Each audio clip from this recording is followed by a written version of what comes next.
Welcome back to the third episode of Satahana, organized by the FMF Media of University of Colombo. I'm of course Salim and I will be your host today. So for the benefit of all, let me dive into today's program by explaining you what Satahana is all about. Satahana is an initiative taken by FMF Media to enhance the awareness of undergraduates about current market issues, corporate world behavior patterns, and organizational trends in Sri Lanka. Satahana also involves in discussing solutions for ongoing issues in the corporate world with our very known well lectures, through which students can gain sound knowledge about these issues and how they should address them diplomatically. So for today's episode, we thought of discussing about a very timely and relevant topic to the undergraduates, which is changing role of accountant and future-ready graduates. So without any further ado, ladies and gentlemen, let me introduce our guest speaker for the day. She's a professor attached to the Department of Accounting in the Faculty of Management and Finance of University of Colombo. She holds a Bachelor of Business Administration degree and Master of Philosophy degree from University of Colombo and Doctor of Philosophy degree from La Trobe University, Australia. Further to that, she's also a fellow member of the Chartered Institute of Management Accountants UK and has previously served as the head of accounting department in the Faculty of Management and Finance. Ladies and gentlemen, please help me welcome none other than Professor Tharusha Gunaratna. Professor, can we have you on screen? Thank you very much for that kind introduction, Afka. So I'm pleased to be with you today and provide whatever insights that I could share with our undergraduates. Thank you. Thank you, Professor. It's an absolute pleasure to have you here with us today.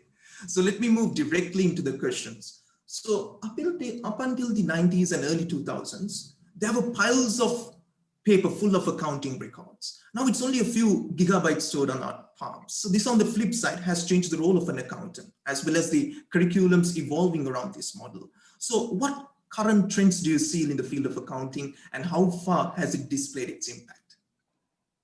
Yes. So actually, to answer that question, as you very correctly said, there is a lot of changes happening in the accounting field, and it has happened, and it is happening, and it will happen in the future as well. So as you said, mostly when you think about the changes, initially everything has been more on paperwork, etc. But with the power of technology, a lot of things have changed, and we hear how automation has really changed everything, and we see a lot of repetitive accounting tasks have been automated. So with that, due to the power of accounting software and various technologies, so with that, the accountants have now more room for more value-adding activities as well.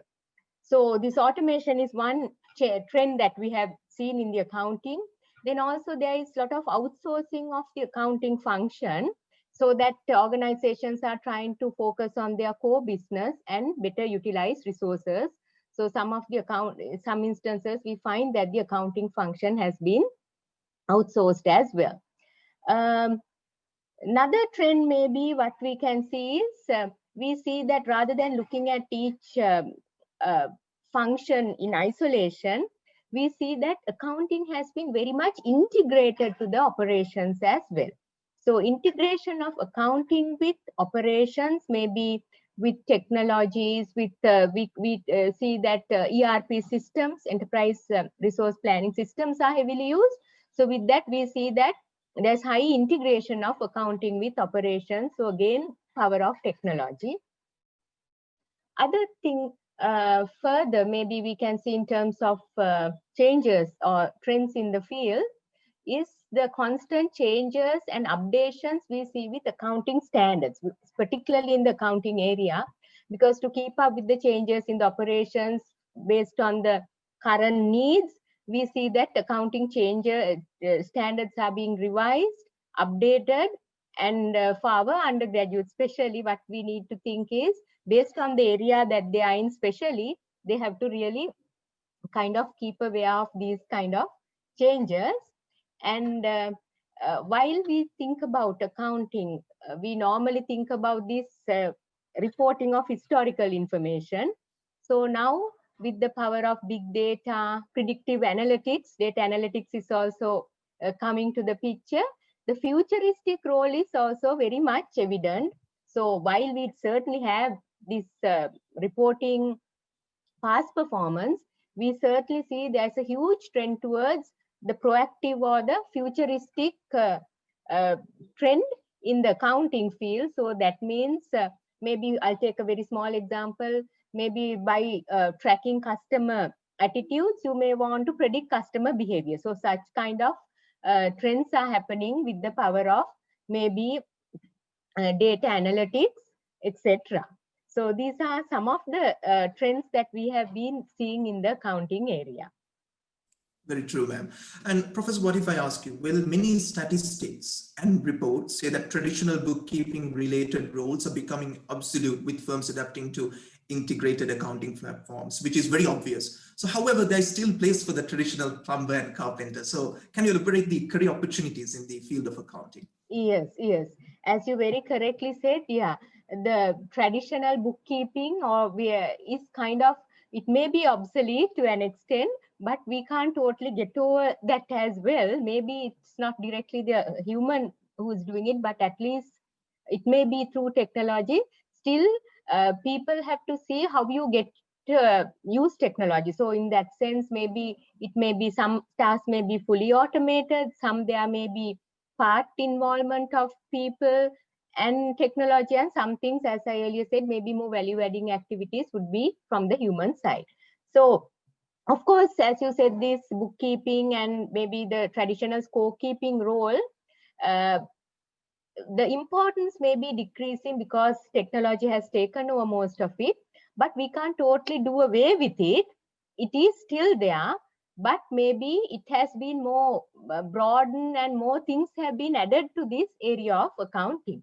So particularly when you talk about, you are particularly asking about the career opportunities, isn't it? Yes, ma'am. Yes, the career opportunities in the accounting field. So maybe starting from this scorekeeping or bookkeeping role itself, and moving beyond, we can see there are various sub areas such as financial accounting, management accounting, maybe taxation, forensic accounting, internal auditing, corporate planning, strategic planning, like that. There are several areas within the accounting field. So when you all are studying in the in our accounting degree or in the Bachelor of Business Administration in general, I mean, some of the things are common to all the degree programs as well. You may be able to get some insights on various these. So there are various sub areas that accounting, broadly accounting can cover. And also when we think about career opportunities, opportunities are there in the corporate sector, in the public sector, banks, etc. So when we think about career opportunities, try to think about the various subjects that you learn across the degree program and see what you really like. Because everything finally it has to be something you are passionate about, then you will really work, I mean, work happily and you get a lot of job satisfaction about it as well. So it has to be something you like and also something you're good at. Then in combination, it will really work well. So as you go along from the beginning itself, think about what you like, what you are good at, and think, where do you want to work? Do I like to work for a big company, or do I like to work for a smaller company? Do I like to be a kind of a generalist? That means covering all aspects, maybe all financial accounting, management accounting, tax auditing, everything. Or do I like to kind of focus on a particular area? So those are initially, I think you need to get an understanding of everything so that you can make your choices later. But later on, you can decide, am I more towards a specialist or a generalist, and or do I like to work in a larger firm, smaller firm, and all that can be thought about. And another thing I want to say is, although we talk about specializations, etc., the boundaries are blurred. Now we know accounting and finance go hand in hand, so there are a lot of overlaps, there are a lot of connections. And if we take general management, the MOS department, the degree, etc., again, organizational studies, etc., that is also linked to all areas. So such graduates also can fit in everywhere. Therefore, while you have to think about these broader career opportunities, you can think about specific areas, but also very important, be open-minded, because if you are very narrowly thinking of one area, you might miss out good opportunities. Therefore, it's important to be open-minded as well. Yes, ma'am, that's Yes. true. And it's also better to diverse in the Yes. direction that you follow. Yes. And also, we often hear that technical knowledge alone will not bring success in a work setting, which is very Yes. obvious. So it is also important to develop the right attitude. So what is your view on this, Professor? Yes. Yes. So technical knowledge is essential. Of course, it's needed. And a lot of technical knowledge we are trying to give you as much as possible through the degree programs, and also some of you may be doing the professional courses, so all that will give you technical knowledge. So technical knowledge is important, and also you may need to supplement with various soft skills also. Those are all knowledge skills, etc. But very important, the person that you are would be very much very much depends on the right attitude you have towards work. So a positive attitude is very important. Actually, that your positivity would do good for you as well as others around you. So have a positive attitude, and maybe everything is not perfect. Wherever you go, wherever you work, of course, everything won't be perfect, but you have to see the brighter side, and then things would actually work out better for you. And another thing in terms of attitude is be very focused on what you do, be committed, and be determined to do your best. So when you are trying to really do your best and you are dedicated, again, that positivity would really work well for you and others around you. And ethical, being ethical, because it's not only in accounting, but in other areas also, it's very important. But accountants are maybe dealing with confidential information, and maybe a corporate performances. So being ethical and ensuring that you do the right thing, fraudulent activities are avoided at all times, and you to gain the confidence of the organization, people around you, public, everywhere, you need to have the ethical behavior. So those are few things. And in terms of attitude, we can also say, while being positive, you have to also be flexible, be willing to learn, unlearn, and relearn, because we are all learning. Now, with today's context, there are new things that we have to learn, and maybe we have to unlearn and relearn. So that is important. And also be realistic. I have a positive attitude is linked to being realistic also, because sometimes when you are working and all, you may think that the organization has to do everything for you. So you have to be realistic about what you can expect, and do your best to them, and then you not expecting things, but still things will work well for you when you do the right thing. And be practical, because we are trying to give you knowledge, but having the correct attitude and being determined to perform well will really, with a practical flavor, would really get you to where you want to be. So can you explain what knowledge and skills are needed for an accounting graduate to be proactive and flexible, Professor? Okay, right. So that's a very important question, because we all want our graduates to be future ready and employable graduates. So that's our hope, and we are trying to do everything towards that. And we feel so happy when we hear some of our graduates are in good places. So that's really what we want. So towards that, well, we all have to work towards it. So when we talk about what's needed to get there, one thing is certainly the technical knowledge. So if you're accounting graduate, or maybe a graduate in business administration as a whole, you need to be sound on your knowledge. So specifically accounting, if you take accounting knowledge, maybe financial analysis, reporting, auditing principles, practices, management accounting area, accounting software applications, then the accounting standards, all these are extremely important. So through the academic programs, we are trying to do that. And also through the professional courses also, you may be gaining some of such knowledge. Additionally, this we all realize the difference that you make may not necessarily be because of your technical knowledge. There's much more to it, especially in today's context.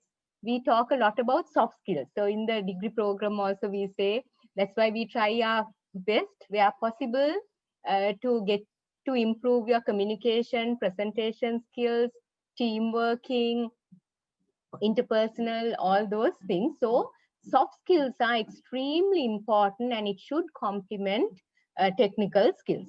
Not only that, in today's context, we are having this session also with the power of technology. So we have to embrace technology, not look at it as a threat, not look at technology as a disruption. Instead, really embrace it and really enhance our digital skills as well.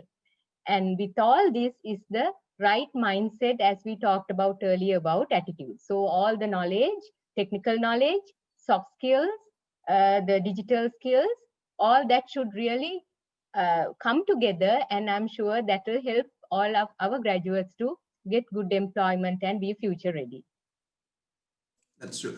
And ma'am, it has been a recent trend where most of the school leavers are encouraged towards a professional body. And many of us believe that to complement the BBA degrees or obtaining a professional qualifications are important. So is that how you see your cup of tea? So if so, what professional qualifications can be helpful and what steps can be driven towards it? Yes. Okay, again, a very relevant question, especially for our students, because a lot of students try to get a professional qualification as well. Um, so I would say, yes, gaining relevant qualifications, academic and professional is important because job market is certainly quite competitive. So if you are better equipped, not only with technical knowledge, with soft skills, correct attitude, all that, then you get a better position there. Therefore, professional qualifications are important. But remember, you come, you're reading for a degree. So to get there, you have worked hard. So make sure you give priority to the degree because finally your aim is to complete it on a good note. So while giving priority to the degree, to as you very correctly said, to complement the degree, you can always think of professional qualifications. So I have few things to say there. So when we say professional qualifications, don't just select a professional qualification just because your friend is doing, a senior is doing, someone is doing. Just really think, do I want to do and why am I really trying to do? So in our area, if I say accounting, there are various professional courses. So first thing is to familiarize. Maybe we can say there is CMA, ACCA, Chartered Accounting, CMA, even CFA, it may be more towards finance, but all those are there in combination. So first step is you have to familiarize with each of them. So because rather than just picking one, see what's the focus, familiarize with each of them, because we can't say that one is better than the other. So we have to see based on your priorities, what you like. We have to decide what is the best thing. And there are other factors to consider, like it is costly. You have to think about the cost. And also is exemptions. Now, most of these professional accounting bodies are giving exemptions for our degree programs.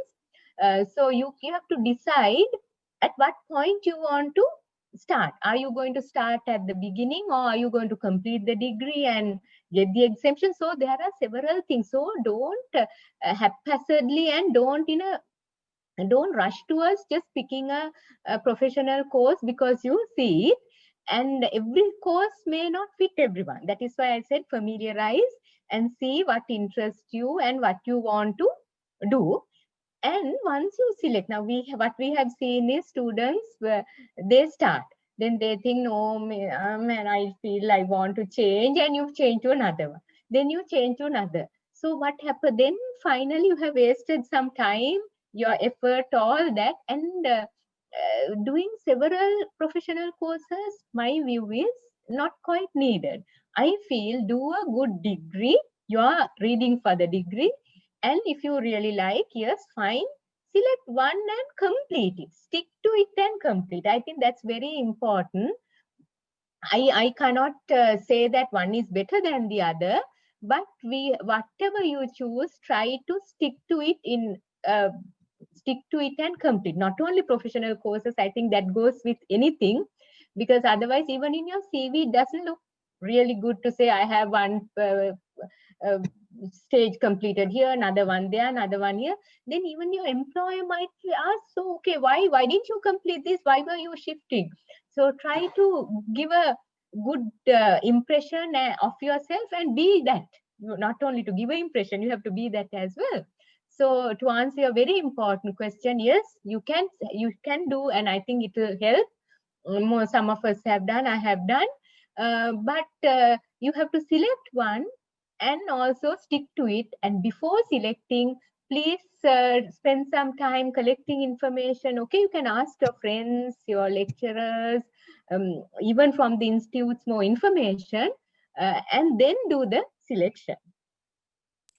That's a very bold answer, ma'am. And Professor, well, we all adapted towards the new normal that's really Yes. trending these days, and thus office workspaces are transformed to a small desk at your living room. So many Yes. firms have avoided recruitment freeze but reduced the onboarding numbers. So, what will the challenges be faced by an undergraduate or a graduate student when they look into new job opportunities during this pandemic situation, and how can those challenges be overcome by students? Yes, again, a very, very important question. So we are all in a new normal. So of course, gaining employment, let it be new employment, or if you are thinking of shifting jobs, changing jobs, whatever the case, it is quite difficult due to the unfavorable business environment. A lot of organizations are struggling for survival. So within this context, so that's the challenge in our hands. So our graduates also have to think about this when they are looking for employment. The first thing is, because we are in a difficult situation, I think you should not be too choosy.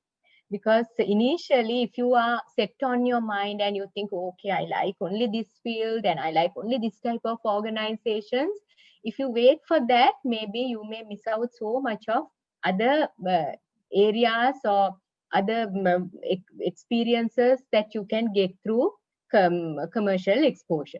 Because you have to always remember, once you do the degree and once you have, if you have a professional qualification, that is not a must. I'm saying it's optional depending on your decision. But even when you complete the degree, the well, you may be well equipped with technical knowledge, and we may be trying to help you to bridge the gap between theory and practice. Still, work experience is really important for you to move up. Therefore, my first advice is, don't be too choosy. Sometimes you may have to maybe start at a lower position that you thought, or at a lower salary. So you may not be able to reach the you at your first instance maybe what you exactly wanted. But be flexible, move out from your original thinking, and uh, try to grab the opportunities as they come, because we are, after all, in this new normal. And also, when you're in a job, you can work your way forward, upskill yourself. That is very important. We are all learning. We all have a lot of things to learn. So upskill yourself, especially the digital skills, as well as also the current developments. Then while you're there, maybe you can be on the lookout for better opportunities. Then you may think, if you get a better opportunity, you can move on. But now that is very important, as you asked, from the pandemic current situation. But I have something to tell from a very general note also, with the pandemic or not, when we are talking, because finally we want to be employed in a good place, and have good employment, all that. So once you get a job, if you are not very happy, well, those things happen. If you feel you don't like this place much, well, you can be on the lookout. But my advice is, don't just leave the company until you get another one. So stick to that. Somehow, we have these difficult phases in life. Stick to it. Once you get a better job, well, you move out. that's one point. So because always moving from one job to another is much easier, and rather than being unemployed and getting a job. Another small thing related to that is frequently changing jobs is also not very good for your CV. That's something you have to remember, because when your future employer sees your CV, they'll be kind of wondering, why isn't this person sticking to a place? Is it that the person has difficulty in getting on with people, or not happy with, not satisfied? So that also doesn't convey a good message. So think about, so don't always try to shift jobs. Well, we don't have to be unhappy. I mean, if you are doing the right thing, that's fine. So if it's really difficult and if you get good opportunities, you can leave, but don't make job shifting very frequent as well. Okay, so I hope you got some insights, given the, well, with the pandemic it's not that easy, but some insights to move forward. Yeah, that's true. It's all about adapting to the Yes, situation. yes. Accounting is not only limited to crediting and debiting, it has evolved as a universally accepted record reference tool. Furthermore, accounting is considered as the foundation of financial well-being of any firm or a business. So how do people in different fields can benefit from sound knowledge of accounting?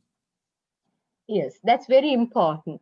I think we should not be limited to our particular area. Let it be accounting or non-accounting managers. You should not be in having a compartmentalized mentality, thinking I'm in accounting, I'm in HR, I'm in marketing, operations. We have to actually appreciate what others do, be aware of what others do. Then only as an organization, the organization can prosper, because you understand each other's perspective. So with that in mind, definitely, as you say, accounting knowledge is not only needed for accountants or accounting graduates, certainly for other fields, people in other fields as well. Because then you understand the realities. Because sometimes if you don't know about it, you have unrealistic expectations. And that would lead to a lot of issues in organizations. They may think, oh, accountants can give this information, why aren't they doing, etc. So it's very important to understand each other's perspective.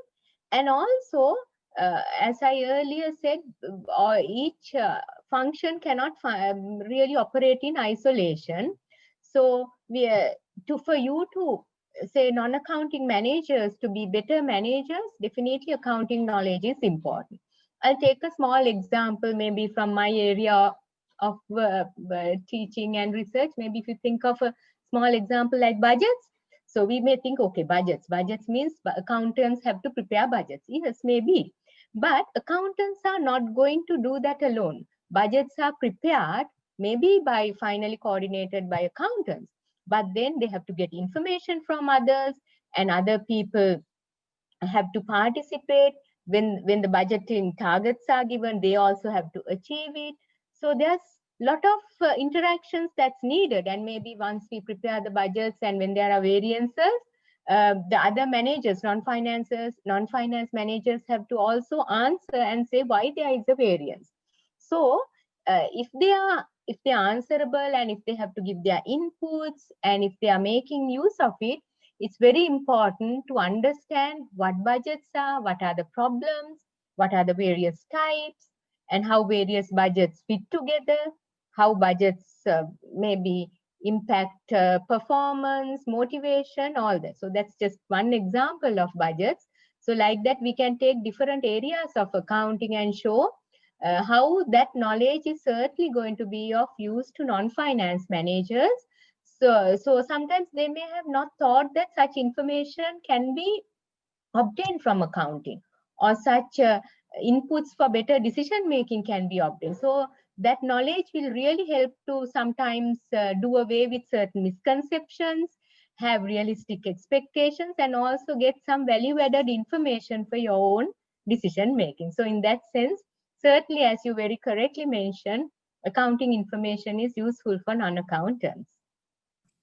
And finally, I have a question in general. Is there anything else important that we are missing out here that needs to be addressed? I think you have asked all the important areas that would be useful in terms of our graduates in how they fit to a changing role. and also to become future ready. So in maybe in a nutshell, just to finally I can say we have to move away from the mere scorekeeping role. Scorekeeping is very important. We have to carry out the financial analysis, past performance, all that's extremely important.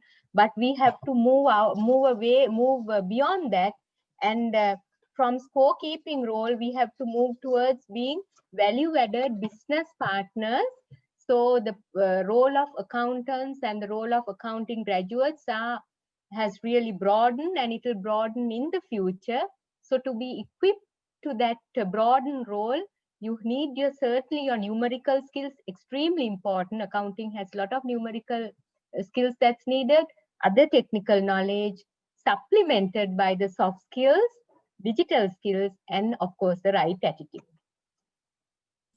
That brings us to the end of today's session. It was a great pleasure, Professor Darusha, to have you with us here today, for investing your valuable time and sharing your insights with us, which would be very useful for our young and upcoming future leaders. So once again, on behalf of FMF Media and from Team Satahana, a big thank you for gracing this event, Professor. Okay, thank you very much, Afka and Sugandharaj and rest of the FMF team, media team.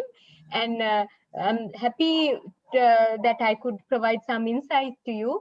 And please continue your good work for the benefit of our undergraduates, our faculty, and our university. Thank you very much. Thank you very much, Professor. So just like all good things have to come to an end, ladies and gentlemen, I think now it's the time. I'm sure each one of you would have encountered something useful. If you do, thank you for being here with us here today. It's truly an honor. So stay tuned while we bring to you the 4th episode of Satahana very shortly. Till then, hope you all have a great day. Stay blessed and stay safe. Thank you.